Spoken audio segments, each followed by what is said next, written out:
தாவேக அரசு சாமானிய மக்களின் அரசு என்றும் அதை யாராலும் கவிழ்க்க முடியாது என்றும் திருவள்ளூர் நாடாளுமன்ற உறுப்பினர் சசிகாந்த் செந்தில் தெரிவித்துள்ளார். திருவள்ளூர் மாவட்டம் ஆவடி மாநகர் காங்கிரஸ் கமிட்டி சார்பாக முப்பெரும் தலைவர்களின் பிறந்தநாள் விழா கூட்டம் நடைபெற்றது.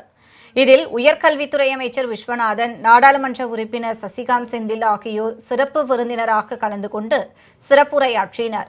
பின்னர் செய்தியாளர்களிடம் பேசிய சசிகாந்த் செந்தில், திமுக தலைவர் ஸ்டாலின் தாவேக ஆட்சி கவிழும் என கூறியதற்கு கண்டனம் தெரிவித்தார்.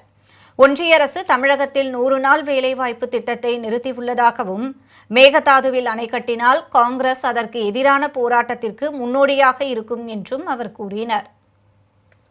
பட்டி தொட்டி எல்லாத்திலிருந்தும் வர ஒரே ஒரு செய்தி என்னன்னா, கிரவுண்ட் லெவல்ல ஊழல் 100% கம்மி ஆயிடுச்சு, முடிஞ்சிருது அப்படின்ற வார்த்தை எல்லா இடத்துலயும் மக்கள் வாயிலிருந்து வருது.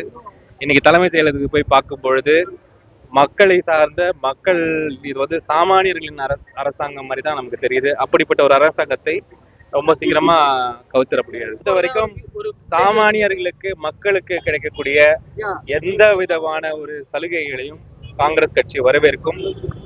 ஏன்னா